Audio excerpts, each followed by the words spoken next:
नमस्कार दोस्तों, बौद्ध मोटिवेशन यूट्यूब चैनल में आपका दिल से स्वागत है। दोस्तों, समस्या में ही समाधान है। यह एक ऐसा मंत्र है जिसे हम सभी ने कहा है या सुना है, लेकिन क्या यह सच है? बहुत से लोग समस्याओं के सामने खड़े होकर बस इंतजार करते रहते हैं, आशा करते हैं समस्याएं अपने आप हल हो जाएंगी। यह एक सामान्य सोच है कि समस्या से बचने का ये अच्छा तरीका है कि हम इंतजार करें और उम्मीद करें कि समस्या अपने आप ही ठीक हो जाएगी। क्या ये सच है? क्या वाकई मुश्किलों का सामना करना और उनसे निपटना इतना आसान है? इस वीडियो में हम बात करेंगे कि समस्याओं के सामने खड़े होकर उसका इंतजार करना एक अच्छा विकल्प नहीं है। इस वीडियो में हम आपको बताएंगे कि किसी भी समस्या का समाधान कैसे किया जाता है। इससे पहले कि आप कहानी में खो जाओ, हमारे इस चैनल को सब्सक्राइब कर लीजिए। तो आइए दोस्तों, वीडियो को शुरू करते हैं। दोस्तों, बहुत समय पहले की बात है। एक राजा बहुत ही चिंतित रहता था क्योंकि उसकी पत्नी का जन्मदिन नजदीक आ रहा था। यूं तो कहने को वो राजा था, लेकिन उनके वैवाहिक जीवन में बहुत सारी परेशानियां थीं। किंतु राजा अपनी पत्नी के जन्मदिन पर उसे एक ऐसा उपहार देना चाहता था जिससे जो उनके जीवन में दुख है, कम से कम उस दिन तो उससे दूर चला जाए। वह राजा अपनी पत्नी को खुश करना चाहता था, लेकिन आपने देखा होगा कि यह कार्य बहुत ही ज्यादा मुश्किल है, क्योंकि आज तक हम किसी को भी खुश नहीं कर पाए। हम चाहे लाख कोशिशें ही क्यों न कर लें, लेकिन हम कभी भी किसी को खुश नहीं कर पाते, क्योंकि यह खुशी हमारे पास नहीं है और ना ही सामने वाले के पास है। और जो हमारे पास है ही नहीं, वो हम भला किसी और को कैसे दे सकते हैं? अर्थात अगर आपको किसी दूसरे को खुशी देनी है तो सबसे पहले आपको खुश होना होगा, आपको खुश महसूस करना होगा। अर्थात वह खुशी आपके पास होनी चाहिए, तभी तो आप किसी और को खुश रख सकते हैं। एक दिन राजा ने सभी दरबारियों को दरबार में उपस्थित होने का आदेश दिया और साथ ही सभी मंत्रीगण भी वहाँ पर उपस्थित थे। तभी राजा ने सभी से सुझाव मांगा कि वो आखिर किस प्रकार अपनी पत्नी को जन्मदिन पर खुश कर सके। आखिर वह अपनी पत्नी को कैसा उपहार दे जिस कारण राजा की पत्नी खुश हो सके। वहाँ पर उपस्थित सभी लोग अपने मन की बात राजा से बताते हैं, परंतु वहाँ पर उपस्थित किसी भी व्यक्ति का सुझाव राजा को पसंद नहीं आया। एक दिन शाम के समय राजा अपने रथ से कहीं जा रहा था, तभी रास्ते में उसने एक सुंदर मूर्ति देखी। वह मूर्ति बहुत ही सुंदर और आकर्षक थी। उसे देखकर ऐसा प्रतीत होता था मानो उस मूर्ति में जान हो। उस मूर्ति को देखकर राजा बहुत प्रसन्न हुआ और वह तुरंत ही मूर्तिकार के पास पहुंचा और राजा उस मूर्तिकार से कहता है, तुम तो बहुत बड़े कलाकार हो, तुम्हारी मूर्तियों में तो चांद नजर आता है। ऐसा प्रतीत होता है कि तुम्हारी मूर्तियां जीवित हैं। हम तुम्हारी मूर्तियों को देखकर बहुत ही प्रसन्न हैं। हम चाहते हैं तुम्हारी सारी मूर्तियां हमारे दरबार में शामिल हों। यह सुनकर वह मूर्तिकार बहुत ही प्रसन्न हुआ, जैसे उसे कोई खजाना मिल गया हो। लेकिन तभी राजा ने मूर्तिकार से एक और बात कही, देखो, मैं चाहता हूँ कि तुम मेरे दरबार में शामिल हो जाओ, किंतु उससे पहले आपको हमारे लिए हमारी रानी की एक ऐसी मूर्ति बनानी होगी जिसे देखकर वह खुश हो जाए और अपने सारे दुख दर्द भूल जाए। और यदि तुम ऐसा ना कर पाए तो मैं तुम्हारा सर धड़ से अलग कर दूंगा। राजा के मुख से यह सुनकर मूर्तिकार घबरा गया, उसके पसीने छूट गए। भला वो राजा को मना भी कैसे करे, इसलिए उसने न चाहते हुए भी राजा को स्वीकृति दे दी। राजा उस मूर्तिकार की बात सुनकर बहुत ही प्रसन्न हुआ और वह वापस महल लौट गया। लेकिन उधर अब तक जो मूर्तिकार बहुत प्रसन्न था, जो अपने मन से मूर्तियां बनाया करता था, जो हमेशा ही खुश रहता था, अब वह दुखी हो गया था। वह गहरे दुख में चला गया था। वह डर के कारण रानी की मूर्ति बनाना शुरू करता है, किंतु वह मूर्तिकार जो भी मूर्ति बनाता था, उस मूर्ति को देखकर ऐसा प्रतीत होता था मानो वह मूर्ति बहुत दुखी है, उसे किसी प्रकार का कोई दुख है। एक के बाद एक उसने कई सारी मूर्तियां बना डाली, परंतु कोई भी मूर्ति ऐसी नहीं थी जिसे देखकर कोई भी खुश हो सके, जिसे देखकर यह प्रतीत हो कि मानो उस मूर्ति में जान है और वह मूर्ति देखकर कोई भी अपना दुख भूल जाए। ये इस कारण हो रहा था क्योंकि मूर्तिकार भीतर से बहुत ही दुखी था, जो उसकी मूर्तियों के रूप में साफ और स्पष्ट नजर आ रहा था। राजा ने उस मूर्तिकार को एक सप्ताह का समय दिया था। किंतु 4 दिन तो उसने यूं ही व्यर्थ कर दिए। अब उसके पास केवल 3 दिन का ही समय बचा था, जिसके बारे में सोच सोच कर उस मूर्तिकार का गला सूखा जा रहा था। डर के कारण अब उसके हाथ पैर भी काम करना बंद कर चुके थे। उसके हाथ से हथौड़ी और छीनी तक नहीं चल रही थी और उसे अपना भविष्य नजर आ रहा था। उसे नजर आ रहा था कि राजा उसे मृत्यु दंड दे रहा है। उसके बाद उसके परिवार का क्या होगा, उसके परिवार को कौन संभालेगा, यह सोच सोच कर उस मूर्तिकार का मन बैठा जा रहा था।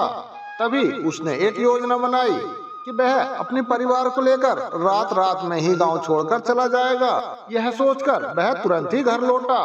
उसने अपना सारा सामान बांधा, अपनी पत्नी और अपने बच्चों को भी तैयार किया। वह जैसे ही घर से निकलने वाला था, तभी उसने देखा कि राजा के सैनिक वहां पर तैनात हैं। यह देखकर वह मूर्तिकार और भी घबरा गया। वह समझ नहीं पा रहा था कि आखिर वो क्या करे। अगर वो यहाँ से भागने की कोशिश करता है और पकड़ा जाता है तो राजा उसके साथ साथ उसके परिवार वालों को भी मृत्यु दंड दे देंगे। वह कुछ समझ नहीं पा रहा था। तभी वह जमीन पर बैठ गया और रोने लगा और अपनी पत्नी से कहता है, अब से तुम्हें बच्चों का ख्याल रखना होगा। मेरा और तुम्हारा बस साथ यहीं तक का था, क्योंकि राजा ने जिस प्रकार की मूर्ति का मुझे आदेश दिया है, मैं उस प्रकार की मूर्ति नहीं बना पा रहा हूँ। इस कारण राजा मुझे मृत्यु दंड दे देंगे। वो मेरा सर धड़ से अलग कर देंगे और उसके बाद तो केवल तुम्हें ही बच्चों का ख्याल रखना होगा। इतना कहकर वह जोर जोर से रोने लगा। देखते ही देखते रात बीत चुकी थी। तभी सुबह सुबह उस मूर्तिकार के दरवाजे पर एक भिक्षु भिक्षा मांगने आए। मूर्तिकार ने उन्हें भिक्षा ला कर दी। उस समय मूर्तिकार बहुत ही परेशान लग रहा था, जिसे देखकर गुरुवर उस मूर्तिकार से कहते हैं, अरे बेटा, हमारे जीवन में दुख और सुख तो आते ही रहते हैं। हमारे जीवन में दुख और समस्याएं तो होती ही हैं, किंतु इन सभी दुखों और समस्याओं का निवारण भी अवश्य होता है। हम केवल दुख और समस्याएं ही देखते हैं, उन दुखों और समस्याओं में छुपे निवारण को हम कभी नहीं देख पाते। यदि तुम ध्यान से देखोगे तो हर समस्या का समाधान है और हर दुख का निवारण भी है। मैं यह अच्छी तरह जानता हूँ कि तुम यहाँ से अपनी पत्नी और बच्चों को लेकर भाग जाना चाहते थे, किंतु ऐसा हो नहीं सका। उस मूर्तिकार ने जब गुरु के मुख से यह बात सुनी तो वह उनके चरणों में जा गिरा और हाथ जोड़कर उन गुरुवर से कहता है, हे गुरुवर, आप ही बताइए, आखिर मैं क्या करूं? राजा ने मुझे मूर्ति बनाने का आदेश दिया है, किंतु मैं चाहकर भी मूर्ति नहीं बना पा रहा हूं, और यदि मैंने मूर्ति नहीं बनाई तो राजा मुझे मृत्यु दंड दे देंगे और उसके बाद मेरे परिवार का क्या होगा और उसका ख्याल कौन रखेगा? तभी गुरुवर उस मूर्तिकार से कहते हैं, बेटा, आंख बंद कर लेने से कुछ नहीं होगा, क्योंकि दुख और समस्याएं तो वहीं की वहीं खड़ी रहती हैं। ध्यान देने और कर्म करने से सब कुछ बदल जाता है। यदि तुम आंखें बंद कर यह सोचोगे कि तुम्हारी समस्याएं चली जाएंगी, तो ऐसा कभी नहीं होगा। इतना कहकर उन गुरुवर ने उस मूर्तिकार के कान में कुछ कहा और वह गुरुवर वहां से चले गए। उस गुरुवर के वहां से चले जाने के बाद वह मूर्तिकार महल में गया, जिसे देखकर वह राजा उस मूर्तिकार से कहता है, लगता है समय से पहले ही तुमने एक अद्भुत मूर्ति तैयार कर ली है। बताओ वह मूर्ति कहाँ है? मैं भी उसे देखना चाहता हूँ। इस पर मूर्तिकार जवाब देते हुए कहता है, महाराज, अभी तक मैंने मूर्ति तैयार नहीं की है, किंतु आपके दिए हुए समय पर मैं मूर्ति अवश्य ही तैयार कर लूंगा, लेकिन उससे पहले मेरा महारानी से मिलना बहुत ही जरूरी है, अन्यथा वह अद्भुत मूर्ति तैयार नहीं हो पाएगी। राजा ने उस मूर्तिकार की बातें पूरी ध्यान पूर्वक सुनी और उसके बाद राजा ने मूर्तिकार को महारानी से मिलवाया। मूर्तिकार महारानी से मिलने के बाद महारानी से प्रश्न करते हुए कहता है, महारानी जी, किसी भी औरत के जीवन का सबसे बड़ा दुख क्या हो सकता है? इस पर महारानी जवाब देते हुए उस मूर्तिकार से कहती है, किसी औरत का मां न बन पाना उसका सबसे बड़ा दुख है। तभी वह मूर्तिकार उस महारानी से एक और सवाल करते हुए कहता है, किसी भी औरत के जीवन का सबसे बड़ा सुख क्या है? महारानी उस मूर्तिकार के प्रश्न का जवाब देते हुए कहती हैं, किसी भी औरत के जीवन का सबसे बड़ा सुख उसके पति और उसके बच्चों का उसके पास होना होता है। महारानी के मुख से अपने प्रश्नों के जवाब जानकर वह मूर्तिकार बहुत ही खुश हुआ और उनसे आज्ञा लेकर वापस अपने घर लौट आया और अब से वह दिन रात उस मूर्ति पर काम करने लगा। देखते ही देखते वह 3 दिन पूरे हो गए। आखिरकार रानी के जन्मदिन के दिन वह मूर्तिकार उस मूर्ति को लेकर राजमहल पहुंचता है, किंतु अब राजा के मन में ये बेचैनी थी। पता नहीं उस मूर्तिकार ने रानी के लिए कैसी मूर्ति बनाई होगी, वह मूर्ति महारानी को पसंद आएगी या नहीं आएगी। इस प्रकार के कई प्रश्न राजा के मन में चल रहे थे। राजा के मन की बेचैनी लगातार बढ़ती ही जा रही थी, लेकिन दूसरी तरफ उस राजा को मूर्तिकार पर पूरा विश्वास था, क्योंकि उस राजा ने पहले ही मूर्तिकार के हाथों की कला देख ली थी। इसलिए एक तरफ उनके मन में ये भी विचार चल रहे थे कि उस मूर्तिकार ने जरूर ही कोई अद्भुत मूर्ति बनाई होगी। वह मूर्ति सफेद कपड़ों से ढकी हुई थी। तभी राजा ने उस मूर्ति की तरफ इशारा करते हुए रानी से कहा, यह आपका जन्मदिन का तोहफा है, इसे आप कबूल करें। इसके बाद रानी ने अपने हाथों से उस मूर्ति पर से कपड़ा हटाया और उस मूर्ति को देखते ही रानी की आंखों से आंसू बहने लगे। और यह देखकर राजा को ऐसा प्रतीत हुआ कि मानो रानी को यह मूर्ति पसंद नहीं है। इसलिए राजा ने तुरंत ही क्रोधित होकर अपने सिपाहियों को आदेश दिया और मूर्तिकार को बंदी बनवा लिया। लेकिन तभी महारानी राजा से कहती हैं, रुकिए, इस मूर्तिकार ने तो मेरा दुख और सुख एक ही मूर्ति में निकाल दिया है। इस मूर्ति में मेरे पति मेरे साथ हैं और मेरे हाथ में मेरा बच्चा है। इससे सुंदर मूर्ति मैंने आज तक नहीं देखी। यह बहुत ही लाजवाब है, अद्भुत है। इससे सुंदर तोहफा मेरे लिए और कोई नहीं हो सकता। काश ऐसा मेरे जीवन में वास्तव में हो जाए, मेरे पति भी मेरे साथ हों और मेरे हाथों में मेरा बच्चा हो। रानी की बात सुनकर और उस मूर्ति को देखकर राजा को अपनी गलती का एहसास हुआ। राजा अपनी प्रजा और अपने राज्य की देखरेख में इतना बिजी रहता था कि वह कभी अपनी पत्नी को समय नहीं दे पाता था, जिस कारण राजा की आंखों से आंसू बहने लगे। और दरबार में उपस्थित सभी लोग उस मूर्ति को देखकर हैरान थे। आज तक किसी ने भी इतनी सुंदर और जीवित मूर्ति नहीं देखी थी, जिसमें सुख और दुख दोनों एक साथ नजर आ रहे हों। इसके बाद उस राजा ने उस मूर्तिकार को रिहा करवाया और उसे ढेरों इनाम दिए और अपने राज दरबार में जगह भी दी। किंतु उस मूर्तिकार ने इनाम तो स्वीकार कर लिया, लेकिन उसने राज दरबार में जगह नहीं ली और हाथ जोड़कर राजा से कहता है, हे महाराज, मेरी आपसे विनती है, आपने मुझे चेतावनी दी थी, यदि मैं इस मूर्ति को ना बना सका तो आप मुझे मृत्यु दंड दे देंगे।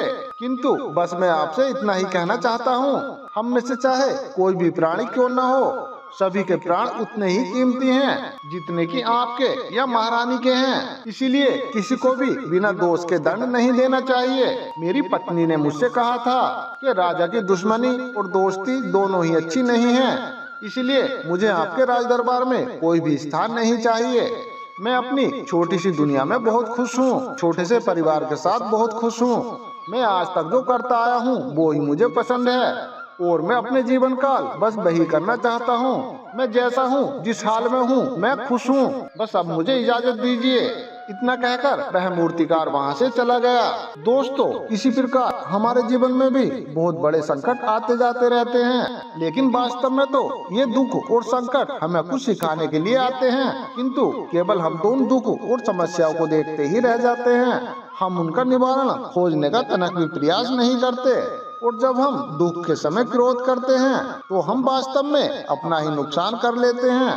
जो आदमी समझदार होते हैं वह अपने दुख और परेशानियों से यह सबक सीख ही लेते हैं कि उन्हें विषम परिस्थितियों में शांत रहकर उन दुखों का निवारण करना चाहिए, उन समस्याओं का समाधान करना चाहिए। किंतु हम बार बार एक ही गलती दोहराते रहते हैं। जब भी हमारे सामने कोई संकट आता है, कोई दुख आता है, तो हम बार बार क्रोधित हो जाते हैं और क्रोध में आकर हम अपना ही नुकसान कर लेते हैं, क्योंकि क्रोध में हम कभी भी कोई काम सीख नहीं सकते। क्रोध में हमारा दिमाग काम करना बंद कर देता है और उसे केवल वह परिस्थिति नजर आती है, वह समय नजर आता है जो उसके खिलाफ है, और इस वजह से जीवन के इन दुखों से कुछ भी सीख नहीं पाता। तो दोस्तों, कितना भी दुख आए, कितनी भी परेशानी आए, हमें कभी भी क्रोधित नहीं होना चाहिए। बल्कि हमें शांत रहकर उस समस्या का समाधान ढूंढना चाहिए। दोस्तों, अगर हमारी वीडियो आपको अच्छी लगी हो तो कमेंट बॉक्स में बोधाय नमः अवश्य लिखें। तो मिलते हैं दोस्तों इसी तरह की एक और नई वीडियो के साथ।